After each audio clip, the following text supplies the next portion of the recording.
네, 안녕하세요. 저는 한국미혼가족협회 대표 김민정입니다.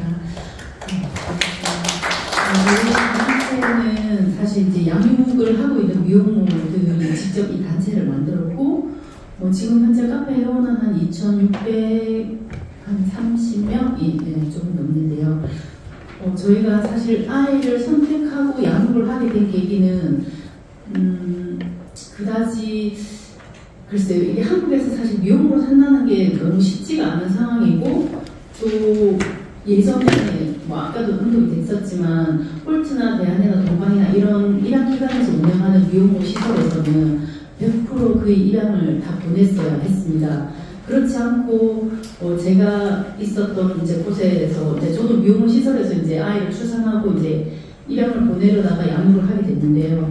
그 분들 중에서 이제 그 홀트에서 있다가 이제 퇴소하신 분들이 이제 저가 있던 이제 에란이라는 곳에 입소를 하셨는데, 거기에서는 양육을 하겠다라는 말을 하면 퇴소를 시킨다고 하셨고, 만약에 퇴소를 하지 않으면 그곳에서 계속 너가 어떻게 아이를 키우겠냐, 아이에게 좋은 양부모를 만들어줘야 된다. 그리고 너는 너의 삶을 자유롭게 살고 아이에게는 좋은 양부모를 만들어서 이 아이가 더 훌륭하게 자라도록 너가 이렇게 아이를 포기를 해야 된다라고 해서 사실 많은 엄마들이 아이를 포기를 했어요. 그렇지만 저희 협회 엄마들은 그런 사정이 있음에도 불구하고 아이를 선택을 했고 양육을 하고 있습니다. 사실 저도 오늘 여기서 여러 가지 이야기를 들으면서 너무 마음이 사실 힘들고,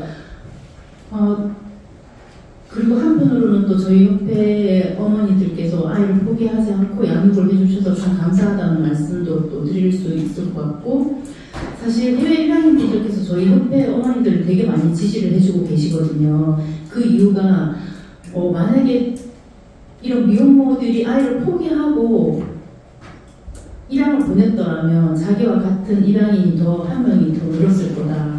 그렇지만 당신들이 아이를 포기하지 않고 이렇게 키워줘서 너무 고맙다라고 하시면서 저희를 정말 굉장히 이렇게 정신적으로도 크리스마스 되면 아이들에게 항상 크리스마스 선물을 이렇게 후원해주는 그런 행사도 사실 계속하고 있고요. 사실 이제 보호출산제가 작년 2024년 이제 7월 19일부터 시행되면서 지금 9개월이 지났습니다. 보호출산제를 통해서 미혼모들이 사실 너무 쉽게 아이를 포기할 수 있는 제도가 되었고요. 그전에는 그래도 미혼모들이 아이를 입양을 키울 수 없는 상황에 입양을 보내려면 어쨌거나 부모 본인의 호적에 아이를 출생신고를 했었지만 지금은 그런 단계 자체가 없어졌습니다. 그리고 이 아기는 혼자 이제 단독 호적을 갖게 되면 나중에 만 18세가 되었을 때 어떻게 부모를 정말 찾을 수 있을까? 지금 여기 나와 있는 것처럼 1학년도 36조처럼 부모가 동의를 하지 않으면 그 부모에 대한 기록을 전혀 열람을 할 수가 없지 않습니까? 그래서 그런 부분이 조금 개선이 정말 되어야 된다고 생각을 하고, 보호출산제나 고아원, 일본아동시설 지원도 저는 원가족 보호를 위한 정책을 더 내서 그 원가족을 보호하는 제도로 가야 된다고 생각을 하거든요.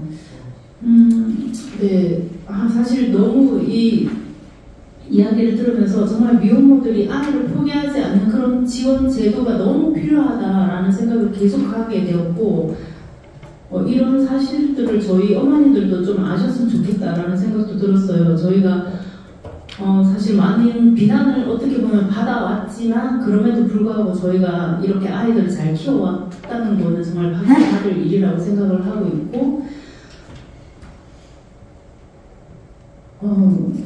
저희 엄마들 중에서도 사실 아이를 입양 보냈다가 다시 찾아오기 위해서 돈을 들여서 다시 찾아온 케이스도 굉장히 많거든요.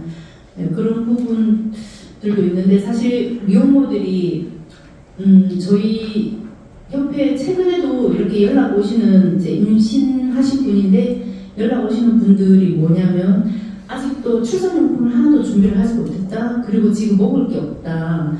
그리고 월세가 밀려있다. 이런 상황에 놓인 분들이 되게 많으셔요. 그래서 이분들이 이런 상황이면 사실 누구나 내가 정말 이 아이를 키울 수 있을까? 지금 이런 어려운 상황에서 내가 이 아이에게 해줄 수 있는 게 뭐가 뭐가 있을까라고 생각했을 때 그분들은 보호출산제로 사실 유혹되기가 저는 쉬운 거라 생각을 하거든요. 그래서 저희가 이러한 문제를 해결하기 위해서 여러 가지 사실 정책 개선이 있지만 첫 번째 입양특례법 36조를 개정을 해서 국내외 입양인의 정보 공개 청구권을 강화하고 필요시 친생 부모의 동의 없이도 입양인이 자신의 뿌리에 대한 정보를 얻을 수 있도록 해야 합니다. 그리고 가족들, 형제, 자매, 조부모, 자녀에 대해서도 정보 공개를 청구할 수 있도록 법적 근거를 마련해야 합니다. 두 번째, 입양인의 뿌리 찾기 지원. 입양인이 자신의 뿌리를 찾기 원할 때 이를 지원하는 다양한 서비스가 필요합니다. 통역이나 상담. 그리고 여기에 더해서 보호시설 그 자립청년들에게도 사실 뿌리 찾기 지원이 저는 이루어져야 된다고 생각을 하거든요.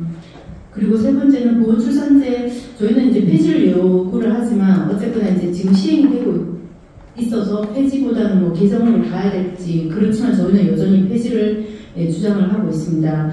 누구도 보호하지 않는 보호출산제 도입을 철회하고 원가족 보호를 위한 보편적 출산과 양육 지원을 확대해야 합니다. 구체적으로 출산 전 주거 지원과 예비 부모 수당을 지급해서 아동이 태어나기 전부터 엄마가 궁핍한 생활에 빠지지 않고 또 이 아이를 지킬 수 있는 어떤 기본적인 지원이 있어서 이 엄마가 아이와 함께 할 수 있는 그런 원가족과 안전하게 자랄 수 있도록 지원 체계가 필요하다고 생각합니다. 한국유모가족협회는 보호출산제를 지속적으로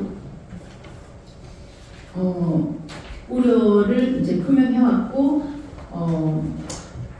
그 베이비박스를 예전에는 이제 베이비박스에 유기되는 아동들이 있었지만 현재는 합법적으로 보호출산제가 베이비박스의 역할을 한다고 생각합니다. 그래서 이 보호출산제가 폐지되고 더 많은 아동들이 엄마와 온 가족과 함께 살아갈 수 있는 그날이 오기를 진심으로 바랍니다. 감사합니다.